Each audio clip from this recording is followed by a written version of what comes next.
Hello everyone, जानते हैं मुझे? क्या लग रहा है कैसा सेशन होगा ये वाला? थक गए हो? क्विक सेशन या थोड़ा डीप में चाहिए? Quick. Okay, so cloud computing I will explain in a very short manner, ठीक है, ताकि तुम लोगों का टाइम बच जाए। बेसिकली क्लाउड कंप्यूटिंग क्या है? जो हम लोग को रिसोर्सेज चाहिए होती हैं वो हम एक्सटर्नल यूजर से प्रोवाइड अपने एक्सटर्नल यूजर से एक्वायर करते हैं। किसने सुना है कि फेसबुक, गूगल और एप्पल जैसी कंपनीज जो है गैराज से शुरू हुई है?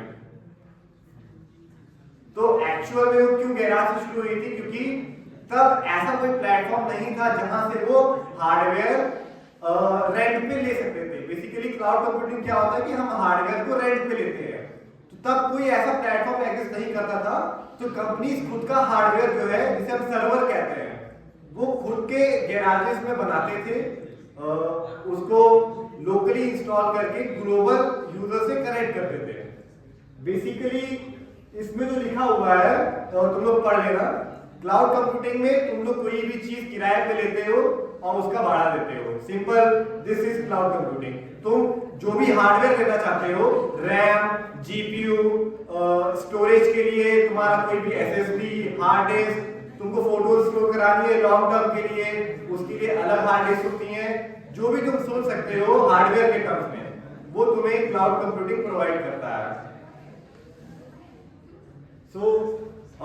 इसके बेनिफिट्स क्या होते हैं? हमें स्केलेबिलिटी मिलती है, क्योंकि पूरे वर्ल्ड में हम चाहते हैं कि यूजर्स जो है फास्ट एक्सेस करें हमारी वेबसाइट्स को।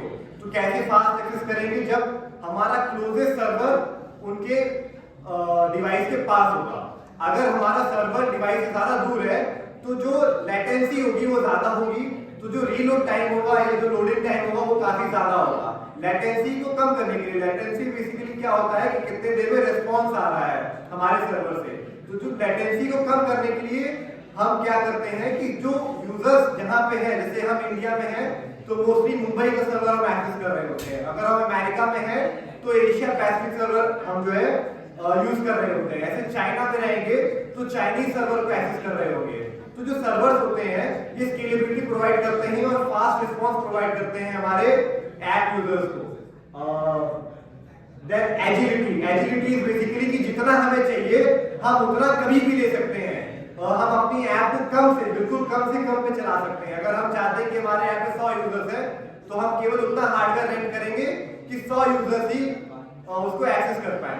अब माना हमने कि हमारी ऐप में एक हफ्ते में 1000 या 2000 यूजर्स आने वाले हैं, तो हम तुरंत ही एक ज्यादा हार्डवेयर रेंट करके अपने 100 यूजर्स के ऐप को 1000 से 2000 लोगों के लिए एकोमोडेट कर सकते हैं। नेक्स्ट थिंग कि जो हम एकोमोडेशन की बात कर रहे हैं ये काफी ज्यादा डिपेंड करता है लोड बैलेंसिंग पे। काफी टेक्निकल टर्म है लोड बैलेंसिंग। तो जब आप क्लाउड कंप्यूटिंग सीखेंगे तो ये ज्यादा चीजें क्लियर होगी। लोड बैलेंसिंग क्या होता है, इलास्टिसिटी क्या होती है, एजिलिटी क्या होती है, क्यों जरूरी होती है और क्यों चाहिए होती है। ये बेसिक ओवरव्यू तो मैं ये सब कवर नहीं करूंगा। Amazon वेब सर्विसेज सभी को मालूम होगा। देन ये मैंने बता ही दिया, scale globally with Reliance in every region, जो कि ग्लोबल यूजर से कनेक्ट करने के लिए।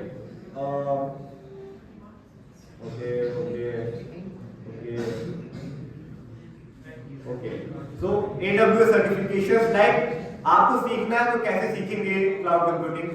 तो बेसिकली सबसे पहले आपको कोई लिनक्स का कोर्स सीखना चाहिए। डायरेक्ट क्लाउड कंप्यूटिंग पे जाने का कोई फायदा नहीं है। लिनक्स का कोई भी कोर्स सीखिए।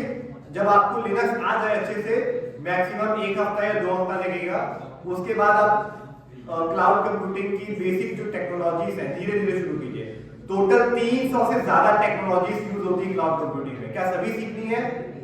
डिपेंड करता है। अगर आप सीखना चाहते हैं तो क्या सभी सीखना नेसेसरी है? नहीं, थोड़ा सीख के काम कर सकता है ये। आप डिपेंड करता है कि कौन से डोमेन में काम करते हैं। फिनटेक टेक्नोलॉजीज अलग है, जो ऑपरेशनल टेक्नोलॉजीज है वो अलग है, जो क्लाउड आर्किटेक्ट की टेक्नोलॉजीज है वो अलग है। तो डिपेंड करता है कि आप किस डोमेन में जा रहे हैं, तो उस हिसाब से आपको सीखना चाहिए। शुरू में आपको काफी बेसिक चीजें सीखनी चाहिए मैं रेकमेंड करूंगा अगर आप इस फील्ड में आना चाहते हैं तो यूडेमी पे स्टीफन मारे के कोर्सेज हैं।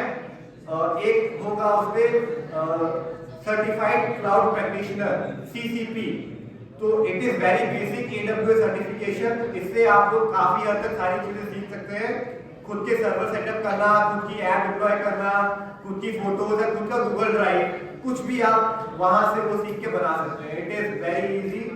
इसमें कोडिंग की कोई रिक्वायरमेंट नहीं होती है। It is a no code job basically. लेकिन हाँ, लिनक्स आपको आना चाहिए। अगर आप लिनक्स को कोडिंग एज ए कंसीडर करोगे तो वो फिर उतना कोडिंग का पार्ट है, ज्यादा कोडिंग का पार्ट नहीं है। That's all from my side. If you have any questions then you can make me personally. Thank you.